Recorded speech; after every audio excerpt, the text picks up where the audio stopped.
त्रिभुवन Bharat gas agency Gaipura में भाजपा प्रदेश उपाध्यक्ष सुरेश मौर्य का भव्य स्वागत। विंध्य धाम में मां विंध्यवासिनी का लिया आशीर्वाद।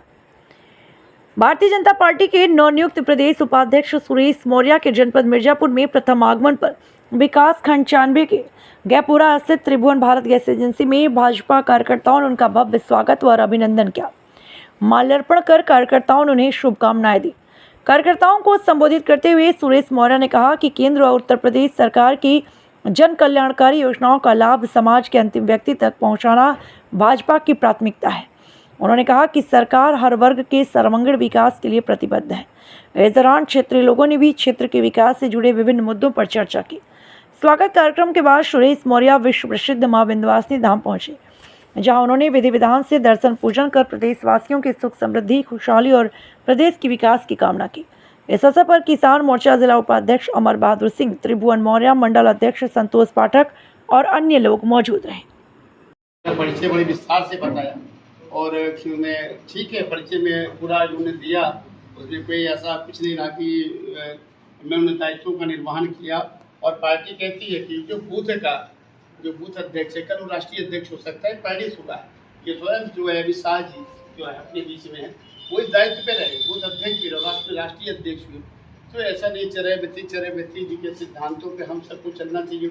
अपने कार्य में प्रामाणिकता होना चाहिए, अपने कार्य में ईमानदारी होनी चाहिए, अपने कार्य में जो है शालीनता होनी चाहिए, सहजता होनी चाहिए, कार्यकर्ता को छोड़ने की क्षमता होनी चाहिए। हम सामाजिक जीवन में जब आते हैं सबको समरस करके चलना चाहिए। सारे लोग किसी प्रकार का छोटा बड़ा ये सब भाव नहीं होना चाहिए। हम भारतीय जनता पार्टी जो दुनिया की सबसे बड़ी पार्टी है, उस पार्टी में हम कार्यकर्ता हैं, पूरी दुनिया की सबसे बड़ी पार्टी। ये सबसे बड़ा सौभाग्य हमको मिला है। आज जो दुनिया आपकी तरफ देख रही है, अभी हम लोग प्रदेश की बैठक में थे, आदरणीय वीर संतोष जी संगठन वीर संतोष जी ने कहा कि चाहे वो अमेरिका हो या कोई देश हो, वहाँ पे विदिन मंथ में क्या कहते हैं कार्यकर्ता तय हो जाते हैं। हमारे 6 महीने से मंथन चल रहा था और 6 महीने के मंथन के बाद आदरणीय जो है योगी मोदी जी, अमित शाह जी और इन सब के मंथन के बाद जैसे कुछ कण निकाले, उसको निकाल एक में भी एक अंग उत्तर प्रदेश का। तो मैं आप सबसे आग्रह निवेदन करता हूँ कि हम चुनावी वर्ष में हैं, हमारा चुनाव बहुत निकट भविष्य में होने वाला है। अभी ये भी वैसा था कि 26वें चुनाव संपन्न होगा, लेकिन मान के चलिए कि मार्च से पहले चुनाव नहीं होने वाला है। तो उस चुनाव में हम सबको जो भी दायित्व है, यहाँ पे मैं जिले के पदाधिकारी बैठे हुए, प्रदेश के भी पदाधिकारी मेरे साथ चल के आ रहे हैं और मंडल के शक्ति के संयोजक और प्रभारी बूथ के पन्ना प्रमुख, जो पन्ना प्रमुख होता है बहुत बड़ा दायित्व होता है। हम उन सारे दायित्वों को पूरी ईमानदारी के साथ काम करें और पुनः 2027 में जो पुराना भी रिकॉर्ड है 17 का और 22 का, उस रिकॉर्ड को हम लोग तोड़े।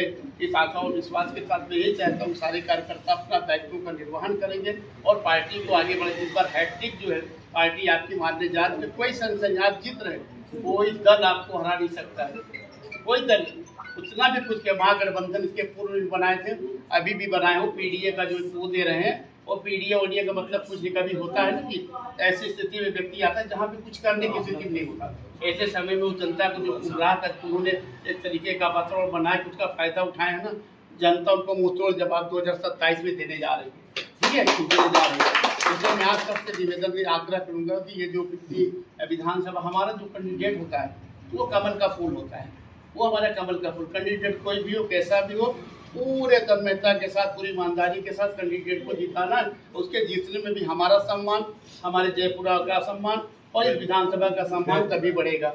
और इसलिए मैं आप सबसे आग्रह निवेदन करूंगा कि आप सब लोग इतनी भारी भरकम संख्या में आप लोग आए और मेरी प्रतीक्षा की है, मैं उसके लिए क्षमा प्रार्थी हूँ।